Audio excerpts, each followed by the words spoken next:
You can also get a feel for a real cellar and see how people use things like this distiller to make wine.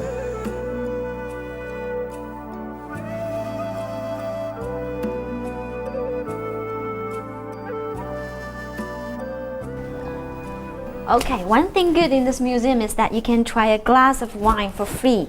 Of course, it's not completely free, it's covered in the entrance fee. But anyway, but what's his name again? Morale. Morale. Okay, thank you.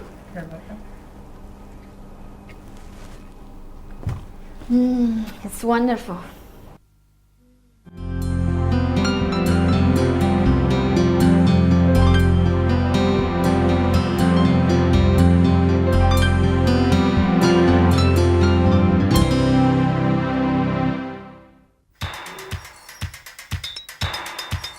For a night in Macau, everybody knows where to head.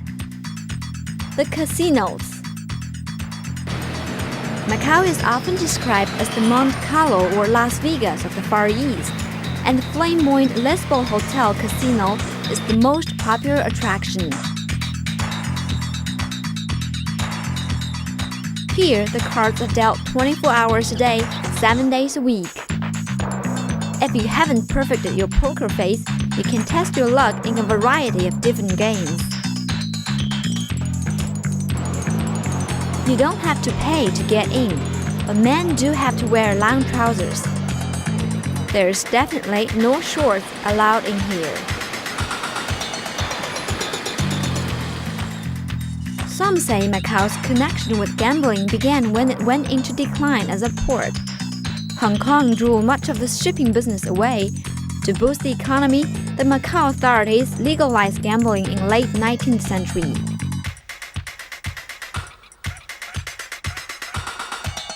If you are ready to move on from the casinos but still feeling lucky, there's a few other places to have a punt. Horse racing is another highlight of Macau's nightlife. And there's no entrance fee, so you can come and just watch, even you don't bet on anything.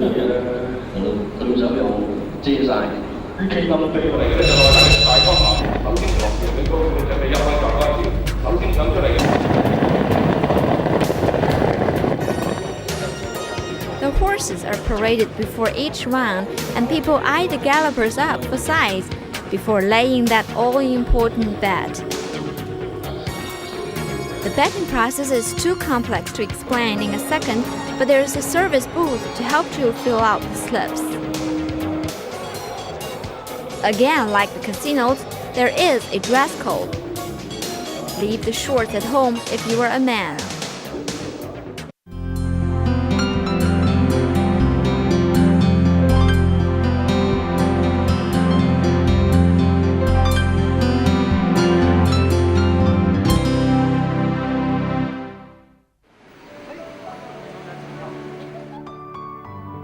There's a price to pay for everything. The thrill of gamble eventually leads many people to the pawn shops. Just like the casinos, many of them open around the clock. You can find most of them near the Lisbon Hotel, and in a sense, it's an ideal place to shop for some jewelry or expensive watches. The price tags all seem really daunting. Don't worry, the real figure is always negotiable.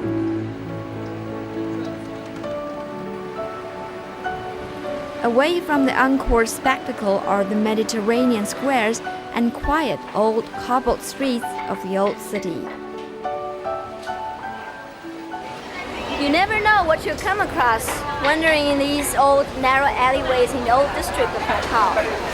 It's that special smell, it's so good. 你好，小姐，你好，你好，你好，你好。我们呢？看看我们杏仁饼，我们杏仁饼呢比较出名，对，把那个狙击出来。It turns out to be cakes made with almond powder. 是啊，现在我们呢，很多人买的那个杏仁饼，特别喜欢吃，真材实料，做的不错的。你看，这份里面是做的，真做呢。对啊，里面这些。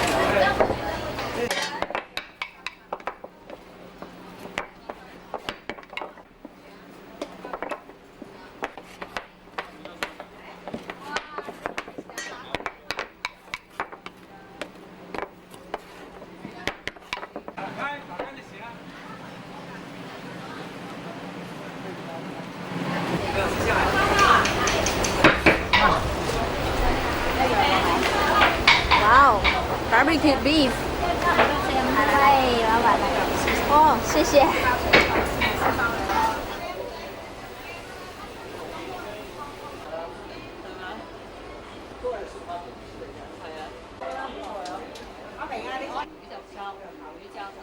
The shops offer exotic taste sensations that are supposed to be good for your health.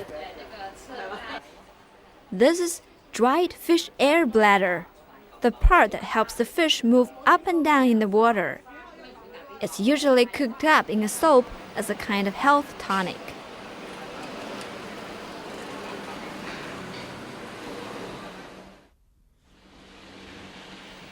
Macau is a foodie's paradise. This must be delicious. The local specialties are mostly seafood. But one thing special is that they have this African chicken. How can you have African chicken in Macau? Let's find out.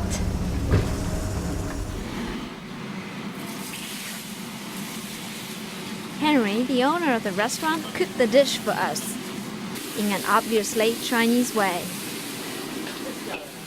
The chicken is cooked with garlic, curry, coconut, peanut butter, and lastly, tomato paste. This melting pot of Eastern and Western cultures means the cuisine has absorbed the flavors of both worlds.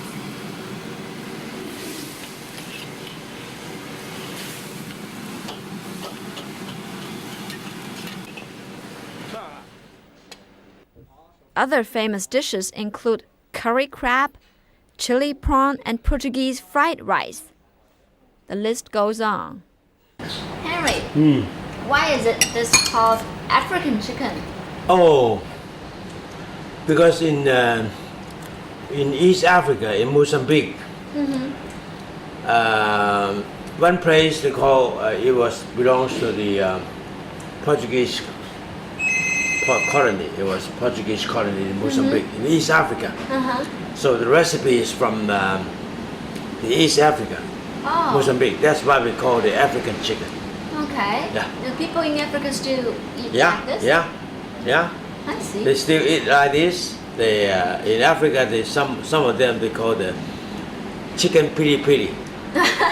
Chicken pretty. Yeah. Macau has so much to offer the gourmet.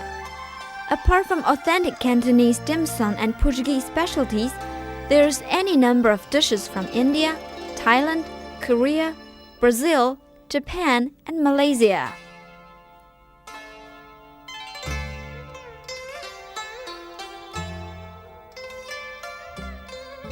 Amid the diversity, the Macaonese still maintain the culinary traditions they share with the rest of China.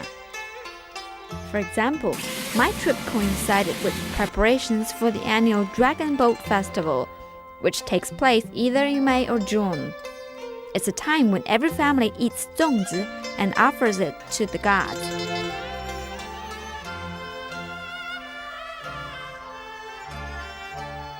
You can tell what's inside by the different wrappings. Interestingly, they hand all these zongzi outdoors. The boss explained it's because of the wet climate. The zongzi keep better when they're caressed by the cooling breezes.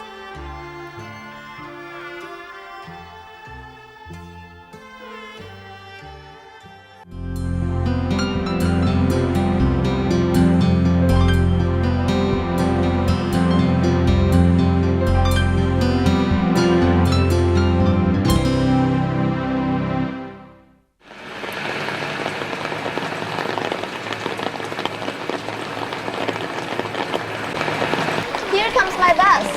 Now we are going to visit the less famous parts of Macau, 蛋仔和路环岛, Taipa and Kolo One Island.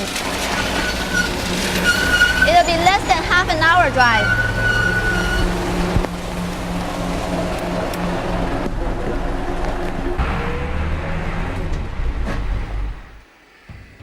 The two islands are linked to the Macau Peninsula by bridges. Less than 10% of Macau's residents live on these two small isles, and the large protected wetlands harbor more than 100 kinds of birds. This is Macau's real wild side.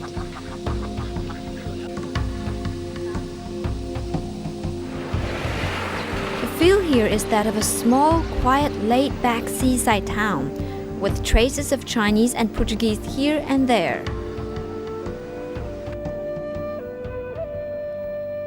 This one-room building is Sanpo Temple, dedicated to the third sister of Ama, the powerful goddess in charge of the sea.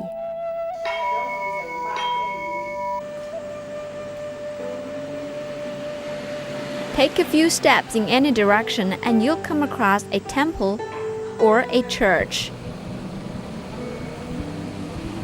Many of the small shops also have simple shrines with wooden plaques.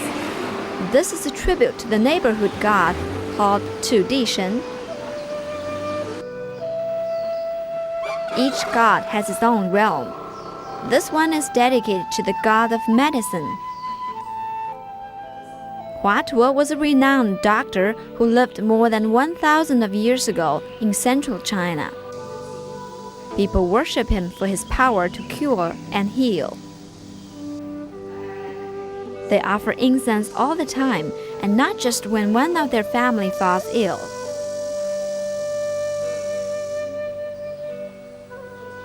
Modern life has diluted much of the past, but somehow some things managed to survive, like this boat workshop. It surprises me to find there are still people using boats like this, when there are any number of synthetic alternatives. It's a fishing boat, and it'll take the team at least 1 month to finish it.